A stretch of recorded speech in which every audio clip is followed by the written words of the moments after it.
जय श्री राम। आदरणीय बंधुओं, वैश्विक महामारी में हम घरों में रह करके लॉकडाउन का पालन कर रहे हैं और निरंतर कुछ न कुछ सकारात्मक रचनात्मक काम अपने घर पर कर रहे हैं। उसी क्रम में यह लोक सुमंगल संवाद का दूसरा चरण आज विश्रांति की ओर है। हम लोगों ने एकात्म मानववाद की चर्चा किया है। यह सनातन ज्ञान संपदा है। समय बहुत कम रहा, इसलिए थोड़ा कहना ज्यादा समझना, आप सब समझदार हैं। मैं तो आपको स्मरण केवल दिला रहा हूं, इसके लिए आप मुझे इसमें जो भी गलतियां हुई होंगी उसके लिए क्षमा करेंगे, क्योंकि इन सब विषयों को आप हमसे ज्यादा जानते हैं। आगे आने वाली पीढ़ी इनको थोड़ा शुद्ध रूप में समझे, इस नाते से मैं ये सब संवाद किया। आज पंडित जी का पुण्य स्मरण करना, यानी 25 सितंबर 1916 को वह महान आत्मा इस धरा पर अवतरित हुई, जिसको पंडित दीनदयाल उपाध्याय जी के नाम से हम सब जानते हैं। और कम समय में राजनीति को एक इतिहास का ऐसा अनुपम दे, एकात्म मानववाद दे करके गए, जिसको हम आज एकात्म मानववाद के नाम से जानते हैं। 11 फरवरी 1968 को लखनऊ से पटना जाते समय बनारस के आगे, आजकल जिसको हम दीनदयाल नगर कहते हैं, उस समय का मुगल सराय, वहां पर उनका यह नश्वर शरीर मिला था। उस पुण्यात्मा को कोटिशः प्रणाम। आज पंडित जी ने जिसके लिए अपना सर्वस्व जीवन ने उछावर किया, वह ध्येय, वह सिद्धांत को व्यवहार रूप में जीने के लिए उन्होंने जो संगठन शास्त्र की बात किया, उसकी हम चर्चा आज आगे थोड़ा सा बढ़ाएंगे। खेल खेल में हम खेलते हैं संगठन में शक्ति है, तो कहते हैं संघे शक्ति कलियुगे, यानी भी किसी भी नेक काम को करने के लिए संगठन की आवश्यकता है।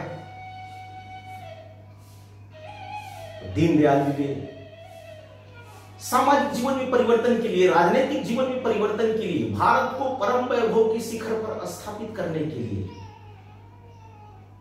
जिस संगठन का सहारा लिया, वह संगठन आज दुनिया के लिए आदर्श बना हुआ है।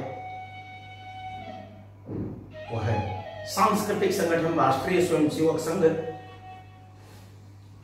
1925 में जिसकी स्थापना नागपुर के मोहिते के बाड़े में विजयादशमी के दिन हुई थी, और आज वह वट वृक्ष पूरी दुनिया को छाया दे रहा है। और उसकी प्रेरणा से राजनीति में पंडित दीनदयाल उपाध्याय जी ने काम प्रारंभ किया।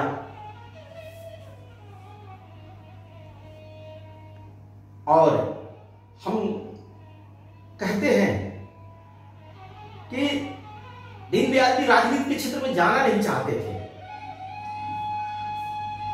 लेकिन समाज जीवन की चुनौतियां और परिवर्तन में राजनीति की भी भूमिका है। वैसे तो हम सामाजिक काम करने वाले कार्यकर्ता कहते हैं, कि सभी प्रकार के परिवर्तन राजनीति से नहीं होंगे, लेकिन राजनीति की भी अपनी महत्वपूर्ण भूमिका परिवर्तन में है। 21 अक्टूबर 1951 को एक नया दल अस्तित्व में आता है, जिसको हम जनसंघ के नाम से उस समय जाने। पंडित दीनदयाल उपाध्याय जी उसके प्रथम महामंत्री बने और काल क्रमेण वह संगठन इतने तेजी से बढ़ा कि अपने को अजेय समझने वाले सत्ताधारी दल के लोगों को लगा कि यह संगठन कितना जल्दी आगे बढ़ेगा, और काल क्रमेण उस समय के प्रधानमंत्री जी ने देश में आपातकाल लागू किया, कार्यकर्ताओं को जेलों में डाला, अत्याचार किया। 1977 का वह काला अध्याय आज भी सुनने को रोंगटे खड़े हो जाते हैं। आगे चल करके 1 मई 1977 को जनसंघ का विभिन्न राजनीतिक दलों का आपस में विलय हुआ और एक नई पार्टी बनी जनता पार्टी। जनता पार्टी का भी कुछ दिन शासन चला और भारतीय जनता पार्टी जिसकी आज हम चर्चा करते हैं, उसके भी उदय के पीछे जनता पार्टी में अनेक लोगों द्वारा दोहरी सदस्यता का विषय उठाया गया कि राष्ट्रीय स्वयंसेवक संघ से संबंध राजनेता अपने समाप्त करें, जिसके विरोध में ऐसे तमाम स्वयंसेवकों ने मिलकर के अपने को अलग कर लिया और जनता पार्टी बिखर गई। 6 अप्रैल 1980 को दक्षिण में मुंबई के समुद्र तट पर पुनः भारतीय जनता पार्टी का उदय हुआ। अंधेरा हटेगा, कमल खिलेगा, इस उद्घोष के साथ अटल जी ने कमान संभाली। वह दल एकात्मवाद के सिद्धांत पर आज भी काम कर रहा है। तो मैं संगठन शास्त्र की चर्चा कर रहा था, थोड़ा सा संगठन के बारे में, कि किसी भी विचार को, किसी भी ध्येय को आगे बढ़ाने के लिए संगठन की आवश्यकता होती है। तो संगठन में दीनदयाल जी कहते थे कि कोई भी संगठन सशक्त मजबूत तब माना जाता है, तो उसके उन्होंने 4 सूत्र बताए। पहला उन्होंने कहा कि कार्यकर्ता की बात उन्होंने किया कि किसी भी संगठन के लिए कार्यकर्ता आवश्यक है, कार्यालय आवश्यक है, कार्यक्रम आवश्यक है और कोष, यानी 4 उन्होंने संगठन के सूत्र दिए। कार्यकर्ता, कार्यालय, कार्यक्रम और कोष, यानी एक संगठन को ध्येयवादी, क्रियाशील जीवन मूल्यों को जीने वाले कार्यकर्ता चाहिए, एक व्यवस्थित कार्यालय चाहिए, एक उस ध्येय को पूरा करने वाले कार्यक्रमों की श्रृंखला चाहिए, जिसको संगठन में रचनात्मक कार्यक्रम, आंदोलनात्मक कार्यक्रम, प्रतिनिधित्वात्मक कार्यक्रम हम कहते हैं। और इन सब व्यवस्थाओं को चलाने के लिए एक कोष चाहिए, यानी धन चाहिए। तो संगठन की यह 4 मूलभूत तत्व जिसके पास होते हैं, वह संगठन सजीव रूप में अपने ध्येय की तरफ निरंतर आगे बढ़ता है। और आज दीनदयाल जी के उस बताए मार्ग पर चलते हुए विश्व का सबसे बड़ा राजनीतिक दल भारतीय जनता पार्टी इस लोकतांत्रिक देश में काम कर रहा है। ध्येयवाद की तरफ निरंतर आगे बढ़ रहा है। आज भी वैश्विक आपदा की दृष्टि से जो रचनात्मक कार्यक्रमों की श्रृंखला है, जो सेवा का काम है, वह कार्यकर्ता निस्वार्थ भाव से दिन रात लग करके आज कर रहे हैं। कोरोना की महामारी पराजित होगी, ऐसा उनका विश्वास है। तो यह संगठन और संगठन में काम करने वाले कार्यकर्ता, तो जब कार्यकर्ता की बात आती है तो निश्चित रूप से कार्यकर्ता के गुण के बारे में चर्चा होती है कि कार्यकर्ता ध्येय के प्रति समर्पित होना चाहिए, निष्ठावान होना चाहिए, उसकी क्रियाशीलता होनी चाहिए और जीवन दृष्टि, जीवन मूल्य उसमें रहने चाहिए। तब हम जिस प्रकार के दिव्य भव्य भारत बनाने की सोच रहे हैं, दिव्य विश्व बनाने की सोच रहे हैं, वह लक्ष्य पूरा होगा। सामान्यतया संगठन में काम करते करते दीनदयाल जी कहते थे कि काम हमारा सर्वस्पर्शी होना चाहिए, सर्वव्यापी होना चाहिए और हमारे सिद्धांत, हमारे कार्यकर्ता, हमारा व्यवहार सर्वग्राही होना चाहिए। यानी जब वह स्पर्शी की बात करते हैं तो कहते थे समाज के विभिन्न क्षेत्रों में जो भी लोग हैं सब तक हमारा काम पहुंचना चाहिए। महिला, पुरुष, गरीब, अमीर, हम विभिन्न प्रतिभाओं के बीच में, यानी पढ़ा लिखा, अनपढ़, सब जगह हमारा काम जाना चाहिए, क्योंकि यह लोकतंत्र है। लोकतंत्र में मत का अधिकार है, सबका समान अधिकार है और सर्वव्यापी होना चाहिए, क्षेत्रफल के आधार पर चारों तरफ होना चाहिए। यानी यह विशाल भारत देश सभी प्रांतों में होना चाहिए, सर्वग्राही विचार होने चाहिए। और जब कार्य पद्धति की वो बात करते थे तो कार्य पद्धति में कहते थे कि हम जिस राजनीतिक दल में काम करते थे उसमें उस समय उन्होंने जो कार्य पद्धति बनाई थी, बाद में जब भारतीय जनता पार्टी बनी तो भारतीय जनता पार्टी ने अपनी पंचनिष्ठाएं बनाई,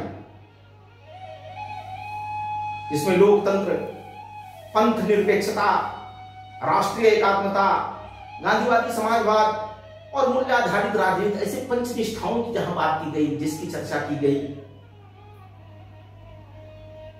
यह संगठन निरंतर आज अपने ध्येय के प्रति समर्पित कार्यकर्ताओं के कारण से आज समाज जीवन में काम कर रहा है। लेकिन इसमें जो मूल काम पंडित दीनदयाल उपाध्याय जी ने बताया कार्यकर्ताओं के लिए और एकात्म मानववाद सिद्धांत में, वह अंत्योदय का काम,